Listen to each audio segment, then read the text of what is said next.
I would tell that to anybody who's stuck at any age, even if they're not stuck. Take a look around. You have an idea, you want to express it. Is what you're doing now, is that the best way to express that idea that you have?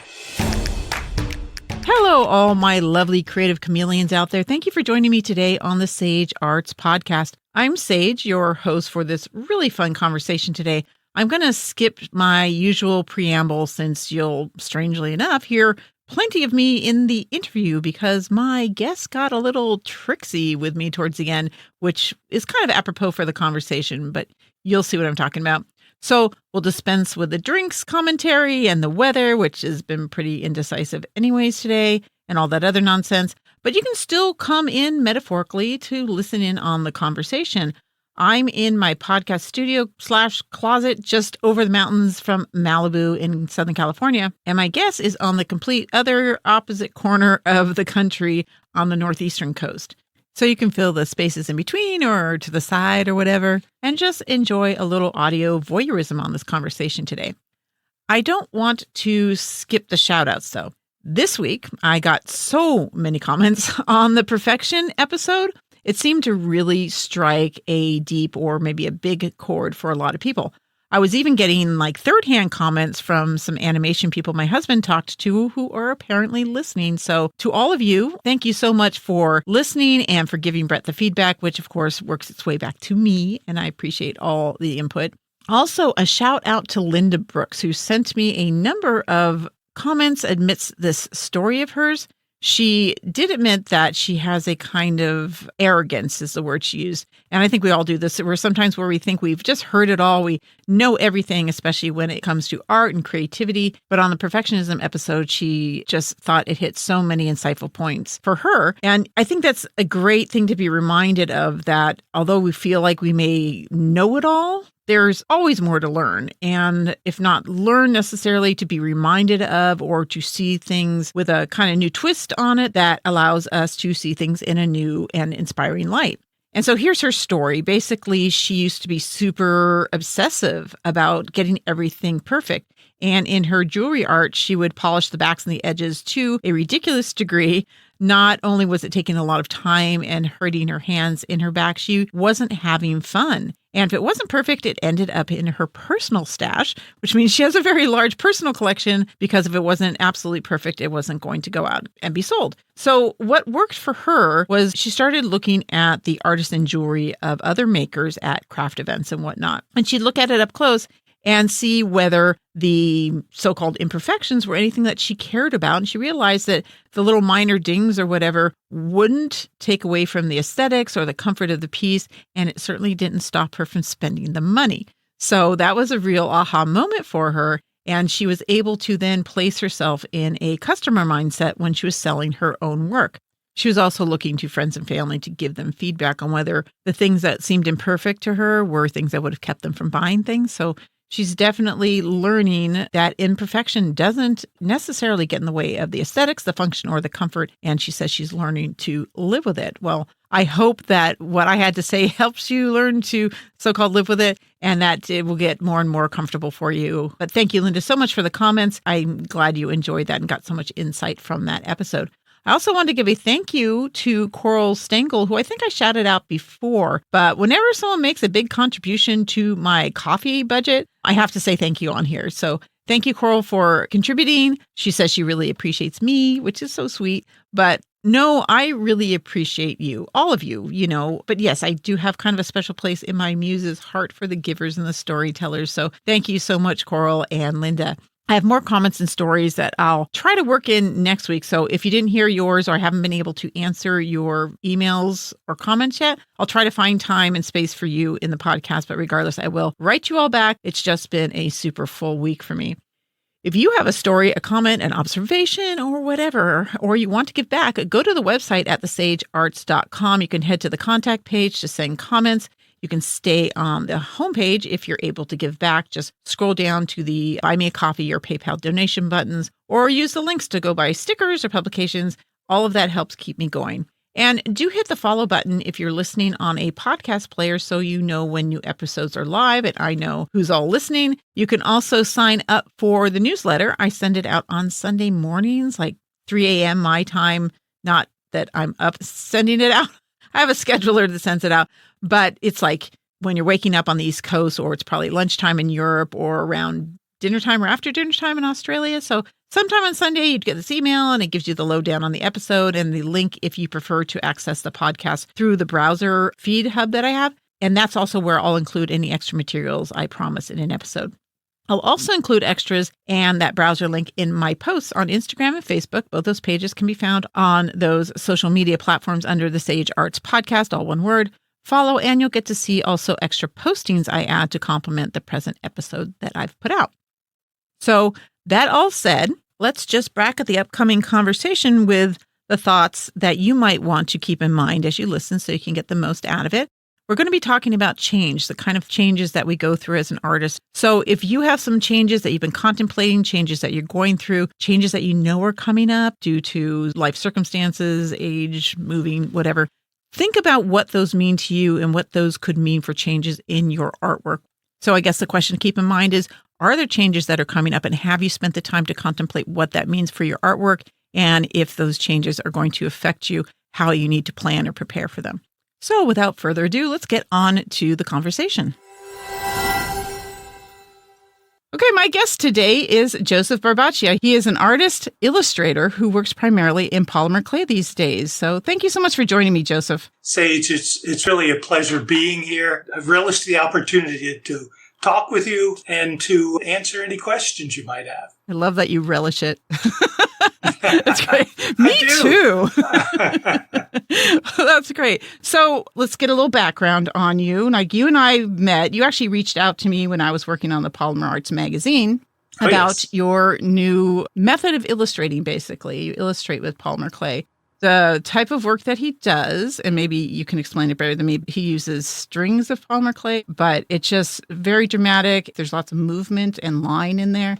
And it's just really, really beautiful work. And for those of you who aren't familiar with his work or want visuals to kind of go along with the conversation, I would suggest going to his website at paradisestudio.com. So it's PARADISE studio.com. So Joseph, let's start with what you're doing right now for your art. Well, right now I'm preparing for a solo show at a local gallery, an organization here in Rehoboth Beach in Delaware. There'll be about 20 pieces, and I'm just finishing up some last-minute pieces, postcards, and exhibition catalogs. Oh, great. So that's kind of what I'm working on right now. And the exhibition is for your polymer illustration work? Yes, it's all polymer clay, so it's kind of pure in that aspect. Yeah, but it is. You never know. That may change. Right. And that's what we're going to talk about. It's how things might change and how things have changed for you. So yeah, you live in Delaware, and I think you mentioned that you're rather isolated. Oh, yes. I live in Sussex County in Delaware. And other than Lewis and Rehoboth Beach, which are summer vacation destinations, the county is the smallest in population in Delaware, and it's very rural. There's a lot of chicken farms and regular farms, Just farming, yeah. Yep. I like how it's the smallest in Delaware, considering how small Delaware is. So yes. It's got to be really tiny. It is. Did you find the isolation to be, does it work well for your artwork and your concentration? In some ways, yes. I never really had too many problems concentrating on my work, but that's only because I have a short attention span in general. But we can talk about that later, too. There is difficulty if I wish to contact galleries. There are a few galleries, but most of the galleries in the area are geared to tourists. Yeah, of course. And my work isn't necessarily geared to tourists. Yeah. I've started to become a little more familiar with the galleries, say in Wilmington, which is, the largest city in Delaware. Right. And I do have some galleries that I dealt with in the Washington, D.C. area that I'm still in contact with. Right, yeah. But normally when an artist wants to see and wants to be associated with a gallery, there's a lot of visits to openings and, talking with the owners or with the staff. So it's a little more difficult. It's a 2-hour drive for me to do something like that. Oh, yeah, yeah.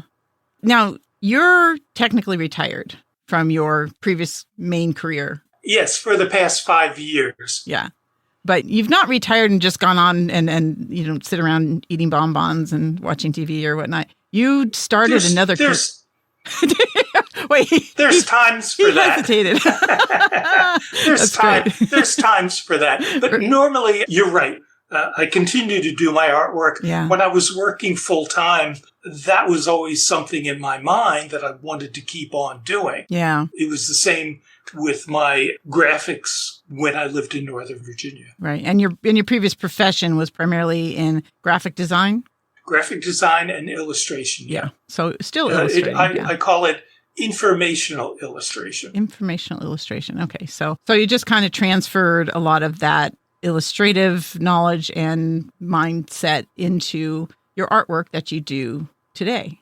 Well, yeah, somewhat. I still use the computer to work on the pieces that I do now in clay. And I still pretty much have that 9-to-5 work ethic. Yeah. That that 40 plus years of 9-to-5 will do for you. Right. It's hard to get away from that structure and feel like you're being productive, right? Well, I don't mind it. Yeah. As long as my health continues, I'm fine with it. I love what I do. That's great. So yes, you've retired. You have your artwork that you're doing now. Let's just get to know you a little better. Just a couple silly questions and stuff like that. For instance, if someone wrote a biography about you today, what would it be titled? Veni Vidi Vici. It's going to be titled Italian. Okay, that's all I got. Well, it's Latin, actually. It pertains to Julius Caesar. It means he came, he saw, he conquered. Oh, yes. Right. And I came, I saw, I conquered. I conquered, and you're still conquering. So I'm hitting it. Yeah, with you're doing everything it. I got. You're doing it. That's great. I love it. All right. And then the planner or pantser question I always ask. Do you like to plan things, or do you just fly by the seat of your pants, or do you do something kind of in between? I'm a planner because of the type of materials I've used and continue to use. But as far as the images go, the initial images, there's not much thought to them. They are more spontaneous. If I see something along the side of the road, I'll stop my car, take a photograph of it that interests me. If I'm waking up in the morning and I get a visual in my head, it gets quickly sketched down. So the initial light bulb or the initial idea is not planned. I don't think to myself, I'm going to do a picture of a sunset, or I'm going to do a political comment, about relationship of China and the EU, or whatever the case may be. So I don't say that to myself first. I have done it, but it's very rare. Yeah. So the initial, it is pantser. And then once I have the concept, then I start to say, what's the best materials to use to bring this concept or this image to fruition the best way I think it can be done. Right, right. And then I start the planning process. Right. And then you plan pretty much all the way through from that point, though. You sketch it, you work on your initial design in your computer, if I remember correctly. Yes. And then that goes on to, I don't know if you still do this, when we talked back, and I think it was 2014, you put your design on the back of glass? Yes. Do you still use those same Pyrex glass sheets that you were so excited about buying back then? Yes. Except I purchased a regular kitchen-sized oven, and I have that in my garage. So I did that in order to get larger single pieces of clay to get larger images done. Yeah. And so I had to buy new Pyrex glass in larger sizes. Right. Because initially you were working with a toaster oven that I think you said a 12-inch by 12-inch, those little personal-sized pizzas fit in. Right? Right. And then I bought a larger toaster oven, which allowed me, I think, 14 by 16. Oh, wow. And then I said to myself, it's just getting silly. Well, for me, there's a high degree of difficulty in piecing the smaller pieces if I want to make a larger image. There's a high degree of difficulty in doing that and retaining continuity between the pieces that I try to integrate. Right. So Bigger is better in Bigger this is case. better, yeah. And for those who don't work in polymer clay, it's kind of like modeling clay, and then you lay it out, and then you put it in an oven, like a regular oven, and you cure it, and then it becomes a solid piece, basically. Yeah, having a big oven, that makes sense. So great. So yeah, a little planning, a little pantsing at the beginning. So let's go with actually my favorite fun question. What's your guilty pleasure food? It would be pasta. Pasta. Especially gnocchi. Gnocchi. Oh yeah, that's our daughter's favorite. Oh, yeah. I can't do too much of it. The other guilty pleasure I have is popcorn. And popcorn isn't It's not that bad. really bad for you. No. But in copious amounts, you can get to... It's hard just to eat a little popcorn, isn't it? Oh, you can't do it. You can't do it. Sometimes I try to make big batches so I could snack on it through the week, and it ends up being gone like that afternoon. It's ridiculous. Popcorn. Yeah, I'm with you on that one.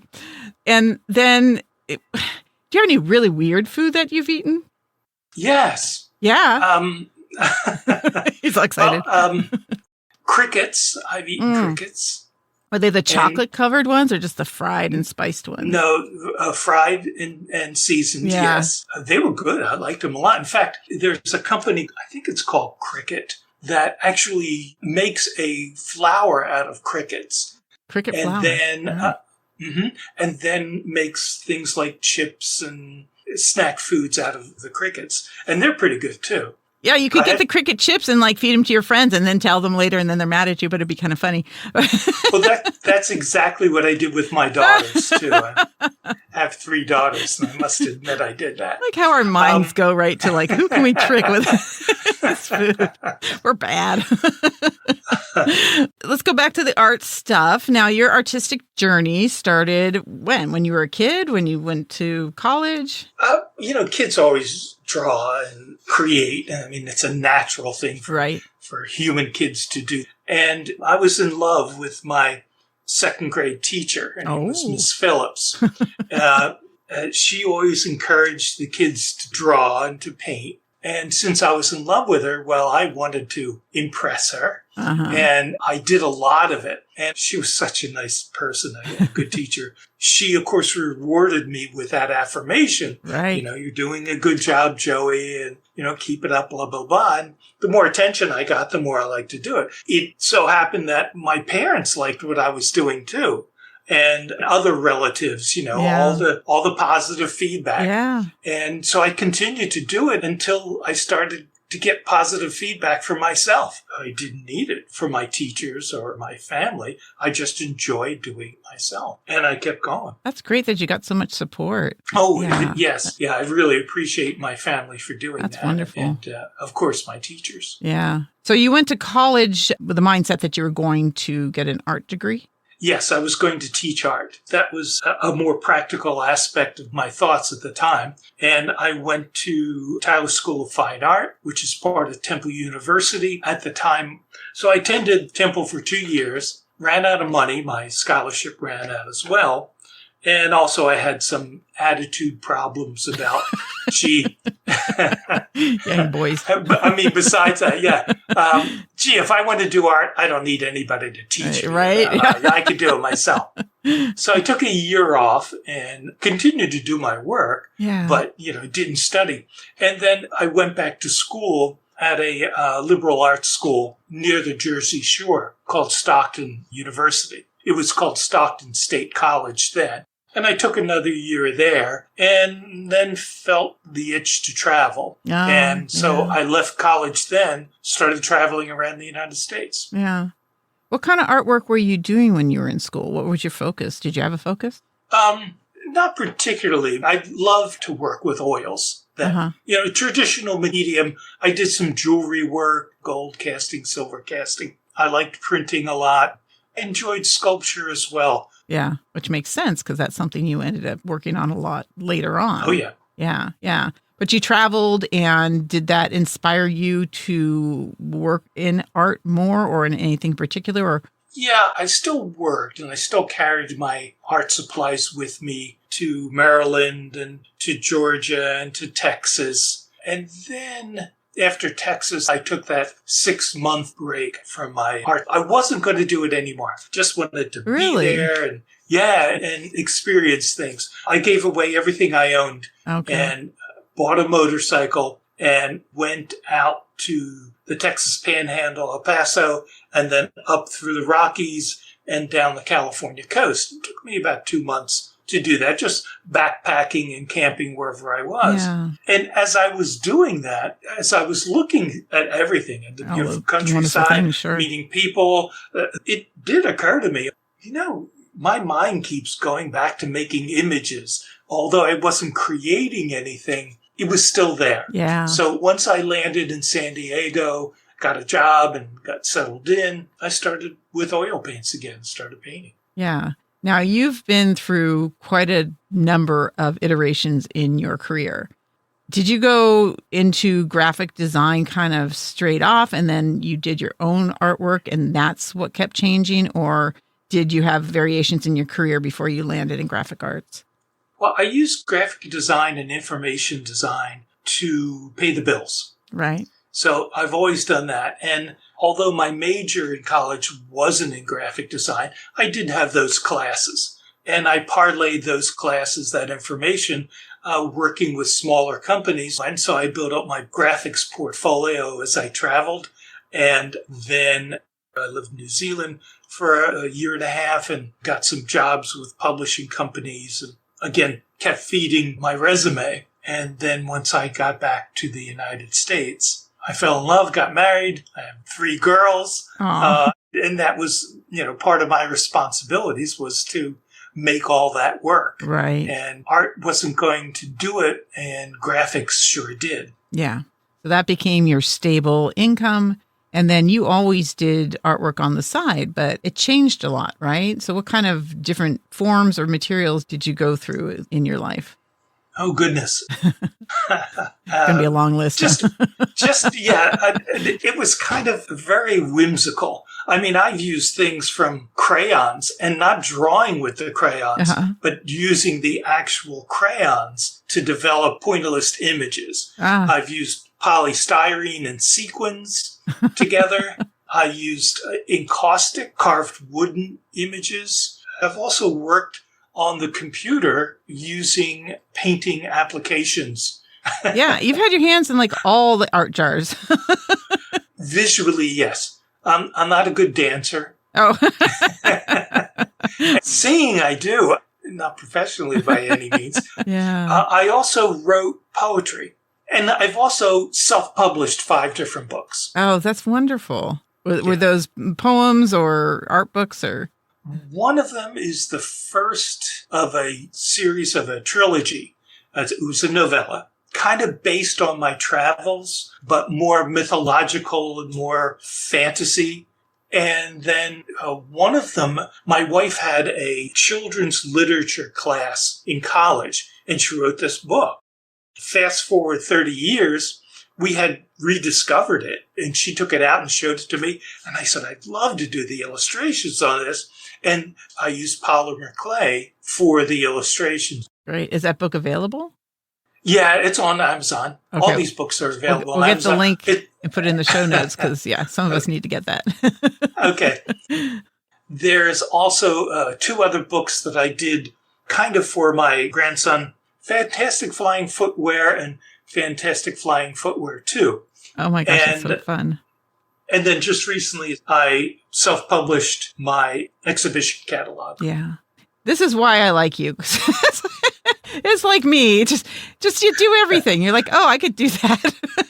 Well, there is detrimental idea about this scattershot all over the place instead of concentrating on this one thing. But I think life is short. Right. And if I'm interested in something, I'm going to investigate it.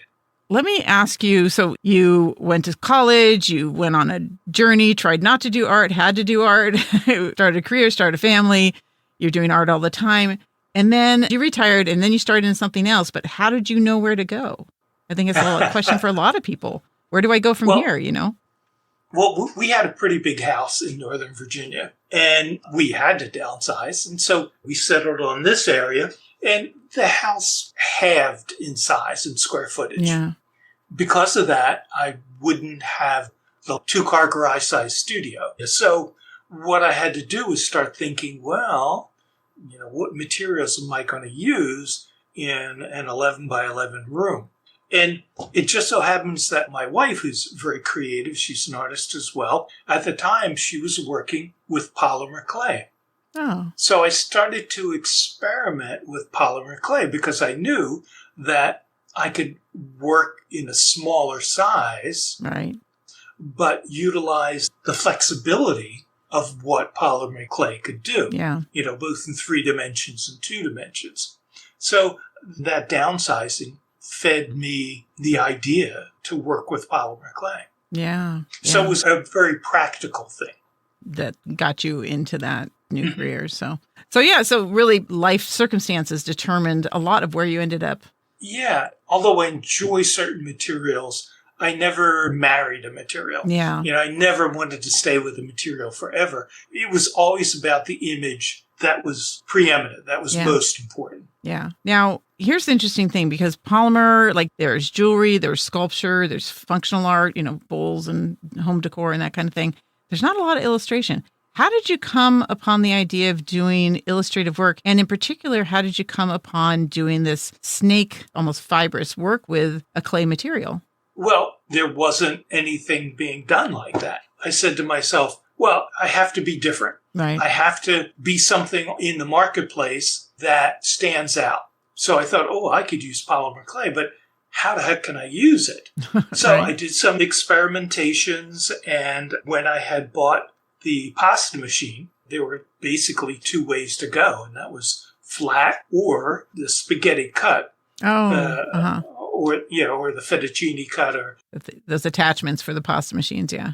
So I did that, and I've always admired the Impressionists and Post-Impressionists. Mm-hmm. So instead of a brushstroke, what I did was, like you say, a snake of polymer clay. Yeah. And like the earlier Impressionists, they would use their brushstrokes to denote the form. Right. And I would do the same thing with the spaghetti. Yeah. And then also optically using the solid colors, and then having the viewer optically combine those colors Right. to get form and other colors. And the gradations and all that. Yeah. Yep. Yeah. Oh, that's super interesting. Yeah. To think about the clay as an individual brushstroke. Oh, yeah. Yeah, and we'll have work of yours on Instagram and whatnot so people can see. And of course, they can follow your links to find all your stuff. But yeah, the stuff has so much movement because the clay does follow the form. They're very, very intentionally placed. Oh, yeah. Both in terms of the color combinations and the direction that they go in. It's a time-consuming way of doing art. Yeah, but it's just beautiful, the energy that comes off of that. And it's the same with the Impressionist work. And that's really interesting to note that that's where that kind of idea came from. Now that I've said that, you can see the Impressionists and, the early 100%. Impressionists in that work. Yeah. Absolutely. Yeah. It's very, very impressionistic. And I hadn't really put that together. To me, it's very original work. And you just never stop exploring. No, that's the fun part. Isn't it? Yeah. That's I think, yeah. I always want to encourage people to explore and try something different, try something new. And it just really pushes you to consider all the possibilities, and you find new avenues, and it keeps things from getting boring as well, right? Right. And on the other side of that coin, it does incur a lot of curse words. And a lot of mistakes, in air quotes, and so-called failures. I hate the fact that we use the word failures, but things that don't work out the way we want them to. But that's such a huge part of being an artist, and the exploratory aspect of it, I think, is so important. But you risk doing poor work because you're figuring it out. You're right. In my case, it's okay if I fail because I know that I'm not going to stop doing it anymore. Right. So I have to make the choice of either, do you want to try that again, or do you want to set it aside and go do something else? Right. So yeah, the whole thing about exploration, of course, is that it can be a little scary, but so was probably retirement and what you got into. And apparently, when we started talking about what we were going to discuss during this interview, you brought up a book, which I'm assuming you got into because of, getting into, our later years. You have very different thoughts about what you're doing, why you're doing it, what your plans are for the future. And so you brought up this book, Last Light. And so tell us about the book and why that was important to you as an artist. Well, the book was written by Richard Lacayo. How do you spell that? Lacayo. Okay. I don't know if that's how you pronounce it, but that's how you spell it. Spelling's important on the audio, so we'll go with that. It's about how artists stay creative and innovative in their later life. Mm-hmm.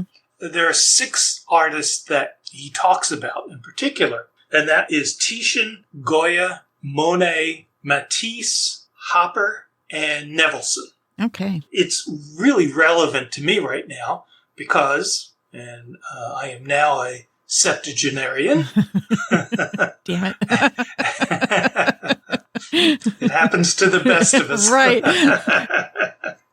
The book gives me encouragement. Okay. Talking about these artists who worked into their 80s, 90s. It doesn't mention Picasso, but Picasso will be another artist who worked late into his 90s. Yeah. As well as other artists. The idea of the book is not only working late, but being relevant and innovative late in life. Right. So it's very relevant to me now. It gives me encouragement and hope. Even someone like Matisse, who was bedridden, was working out of his bed. Right. With his cutout shapes and colors. I mean, he was responsible for designing and decorating a private chapel that he did out of his bed. Yeah. Pretty much. Now, he was fortunate at that time to be famous enough and wealthy enough to have assistants to do all the if work. We could only all have that later in life. Right. Yeah. Cut something out and hand it to an assistant and say, put that on the wall. No, a little bit to the left. Right. So it gives me that encouragement, the hope that maintaining the health, maintaining my drive, I'll be able to continue to create into my 80s. Yeah, of course. If not further. Yeah. Until the last days, I'm sorry. Still be making things. Right. So I guess the big message is it doesn't matter how old you are, just keep going.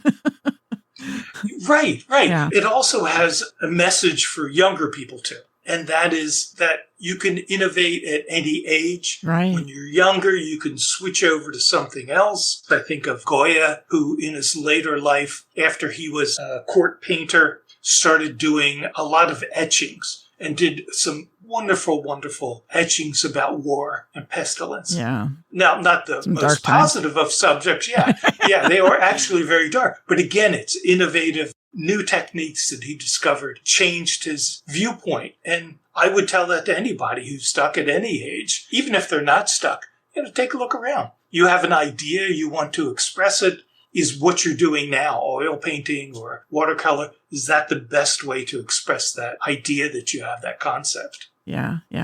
One of the things that I was thinking about change and changing focus, changing artistic focus, if I were to give anybody suggestions, or if anybody asked me what I thought about something, my opinions, I would first tell them, don't take anybody's opinions. That's the first thing I tell them. First thing, just ignore me. The next thing I tell them, if they persevered, was to be true to yourself. Of course, that's an old adage. And, sure. But by that I mean change for whatever reason you want to change. Yeah. For your own reasons. Is that what you're saying? Right. Yeah. But beware the implications of making that change as much as you possibly can. Changing materials can affect the quantity of your output.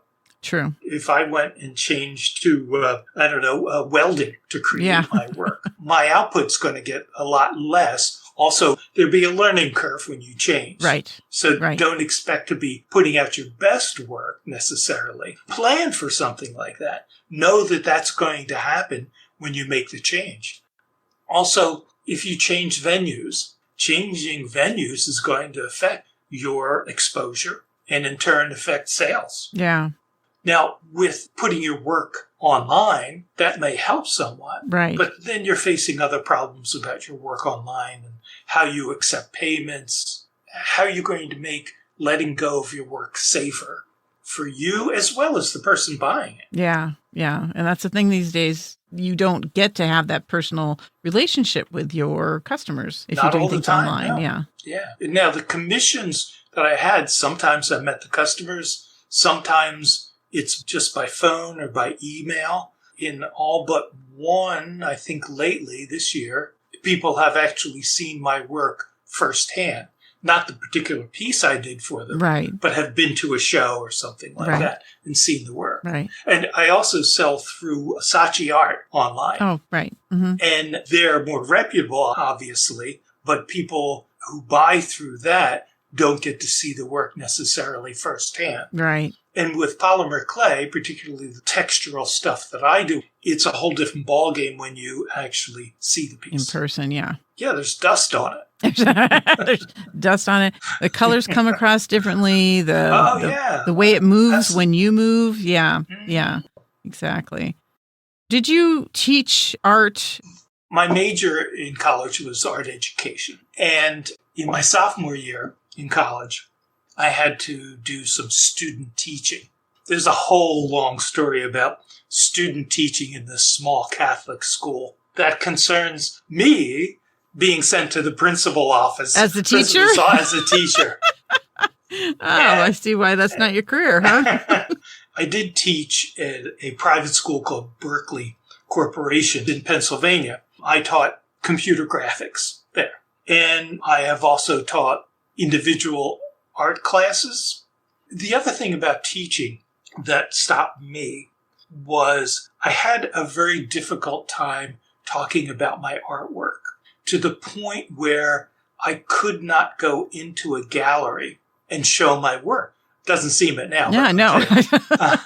That's not the joy I know. Because I would freeze. In fact, sometimes my wife would go with me and get the ball rolling, and then I'd answer questions. Yeah. So I said to myself after I retired that I got to do something about this. What am I going to do? I got to talk about my work. How else am I going to get in galleries or in shows or even write about my work? Yeah.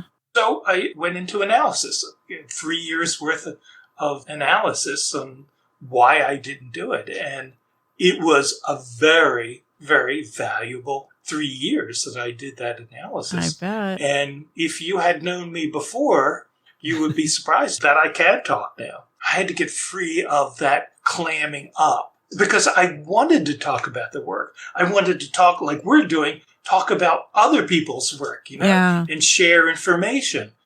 But I just couldn't do it. Another thing that helped me is what we're doing right now. It's easier for me to do it online, even if we're one-to-one like this, than it would be to do it face-to-face. Okay. But with the right people, and I'm much better now, I'm not totally there, but with the right people, I can do it face-to-face very easily. I think that's not uncommon for artists to have a difficult time discussing their work. They don't work verbally for the most part. And so there's that. Right. And so you're translating what you're doing in your mind visually into words. And that can be difficult if that's not a medium that you're familiar with. And so what did you do to help you become more comfortable with talking about your work? Well, one of the things that I was advised to do was I was creating a poster to sell locally. Mm-hmm. This is different than my artwork. Yeah. For some extra money, I've created these posters. And what my analyst told me to do was make it a point to go to different stores in the area, tourist stores that sell this type of work, and talk about it. And just go and, even if you can't talk, to drop it off, to say something about it and drop it off. So that was a big turn for me because it wasn't about my artwork per se. It was some illustration work that I did that I wanted to sell. So it wasn't as deep in me that I had to, release and talk about. And I did that. And that was very helpful. And I ended up with 2 places selling my posters. Oh, that's great. Because I pushed myself. They were baby steps, really. Yes. Yeah, exactly. So that was one of the things that I did. Yeah. And the other, of course, was to do what I did with us now. And that was to write things down. Yeah. since you were kind enough to give me the questions, I was able to write all the answers. And as soon as I did that, Sage, I felt so much better, so much easier, because then I said, well, the worst that could happen is I'd read every single answer off on the page. That's not how it goes on my podcast. Nope. I know. And then when we were talking, and actually I think it was your last podcast that I listened to with your husband, you were talking about the back and forth about audience and stuff like that. And that was really helpful to me too. Yeah. But it can be unnerving doing something that's not familiar. Podcasting in and of itself was very strange for me to do because, I identify as a writer and an artist, right? But I'm not an auditory person. And so I had to learn all this equipment and I had to learn the software. It's not like I hadn't worked with it before for various reasons, for video and this and that. But as it turns out, it's the same thing. As a writer, and you've written fiction as well, one of the big things is you want to hear people's stories. And I think as artists, a lot of us are looking for story, even if we don't call it story, in what we see out in the world. And so that's basically what we're doing here. I'm trying to pull story out of you. I'm trying to make a connection that we can exchange stories. And that ends up being the basis for the conversation and ends up being the basis, I think, for a lot of artwork, that we find something that engages us and interests us. And then we try to translate it in our minds into something visual. But it may not be with words, but we're basically doing the same thing. And that's at least my perspective from doing this now. So when you're eliciting stories, would you use some of the same methods that you use for your own work? Within the story that you write, would you use those same methods in your podcast? I think it's a little different because it's coming from the other direction, right? So I'm trying to get you to tell me a story versus what I'm doing in my head. It's handing me something. It's very passive on my end, really. I'm just asking questions. And how did this become about you questioning me on this podcast? Wait a minute. I got interested. Enough about me. So I guess that's another thing that you can do too. Like you just tried to turn the tables on me and ask me a bunch of questions. Oh, I got to talk to my analyst about that. So, that's another way of approaching it, I think, is if you're asking questions as well. More people want to talk about themselves more than they want to listen a lot of the times. And that's not necessarily a negative comment. It's just natural. We have all these stories. We have these things in our heads that we want to get out. It's also why we're artists, right? We have things in our heads we want to get out.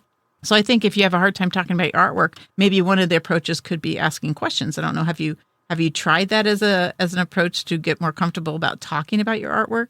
No, but I like the idea. Yeah, it seems very natural for you to be asking the questions.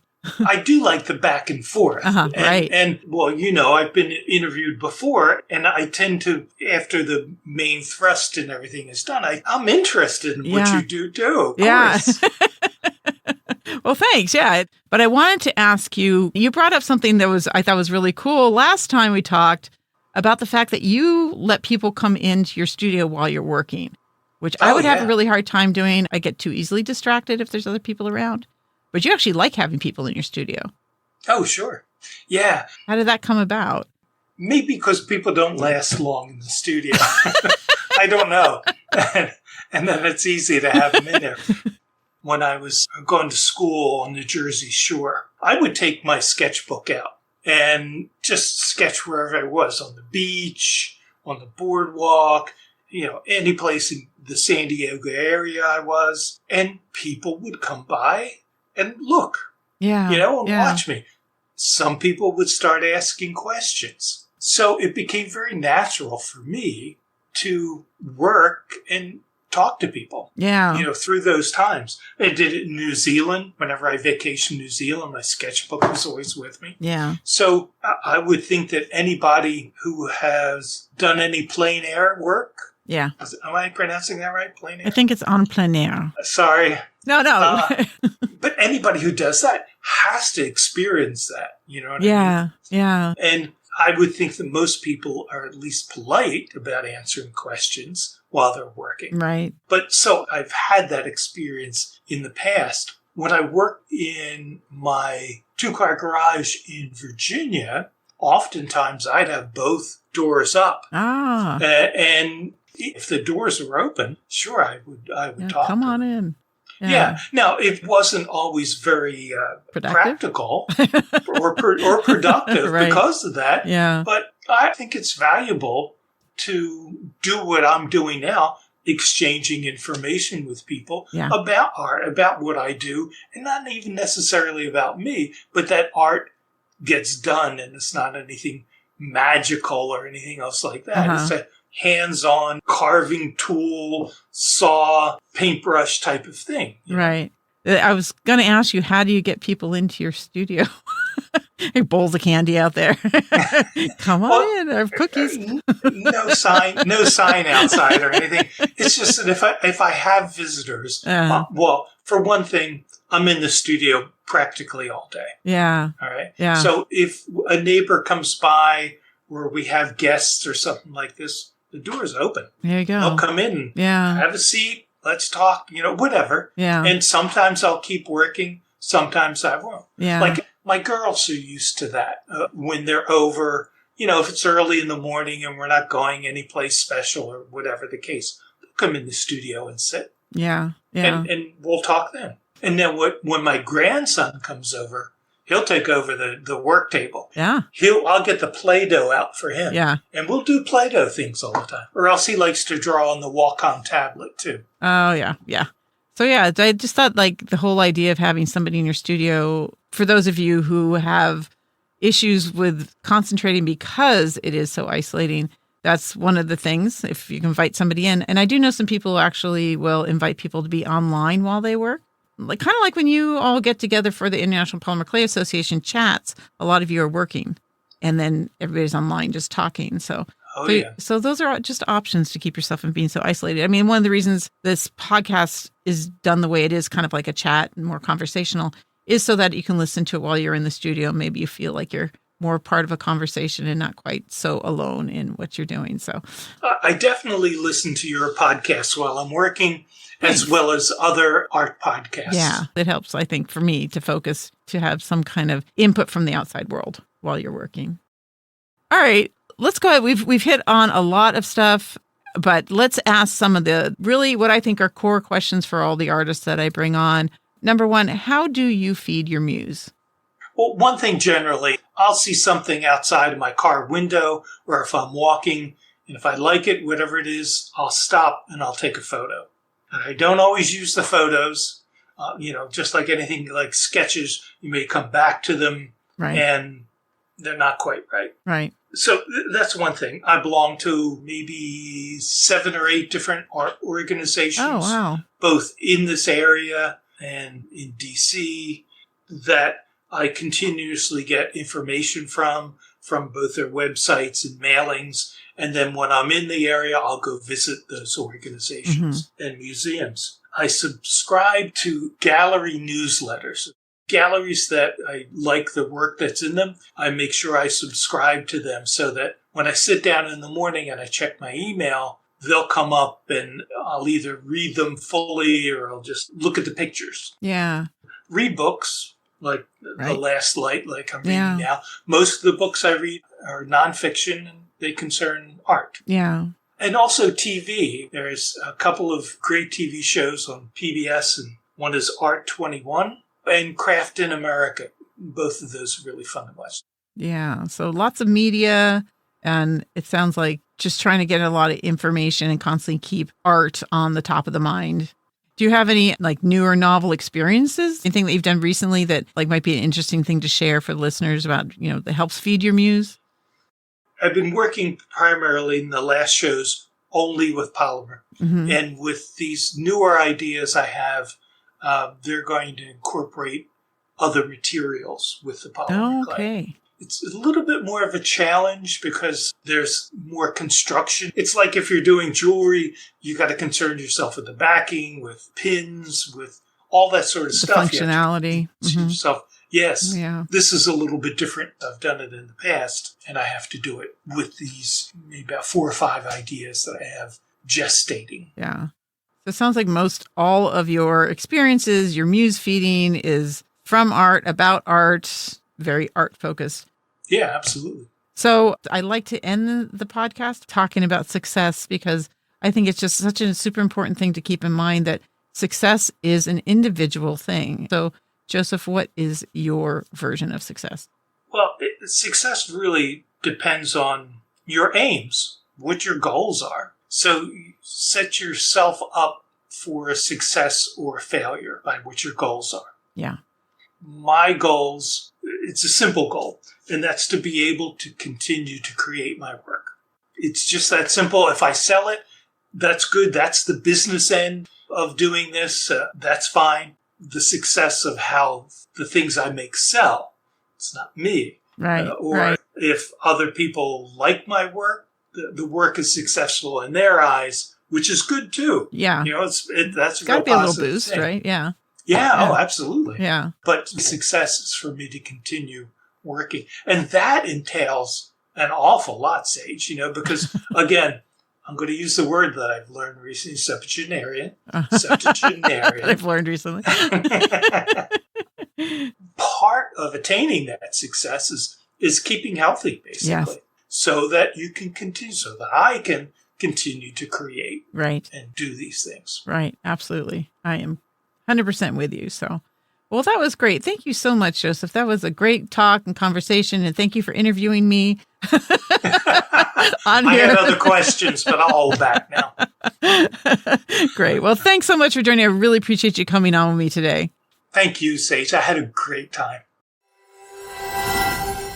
And if you had a great time as well, if you want to know more about Joseph's work, you can find him, as mentioned, at paradisestudios.com. He also is on Facebook and Instagram and YouTube, all under Joseph Barbaccia, the last name spelled Barbaccia, which you could see in the episode title, I suppose. He's also sells his work on Saatchi Art. I also listed his books and his solo show and all of the links I just mentioned in the show notes. So take a look at those. You can link straight through there. Well, I hope you enjoyed that windy journey through Joe's thoughts on change, the change in our lives as artists. It's just kind of a dipping of the toes in the water thing. So if any part of that conversation really made an impression on you, it might be time to dive in and really explore what changes you have going on or are coming up ahead of you.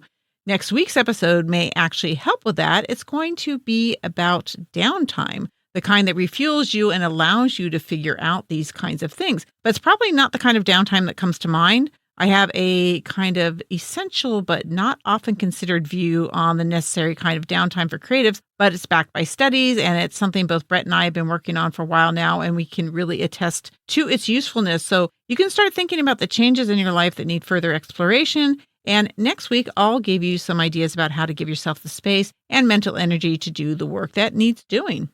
In the meantime, don't forget to send me your comments and stories at the sagearts.com website. Seek those donation buttons on the homepage if you're able to give back, or buy us some stickers or publications at 10thmusearts.com. That's 10th spelled out TENTH. Don't forget to hit the follow button on your podcast player so you don't miss an episode, and follow on social media on Facebook or Instagram, both under the Sage Arts Podcast, all one word. If you want to help spread the word, hit the share button on those posts, or you're welcome to grab the images and repost them so other creatives that might be needing this kind of conversation can better find the podcast.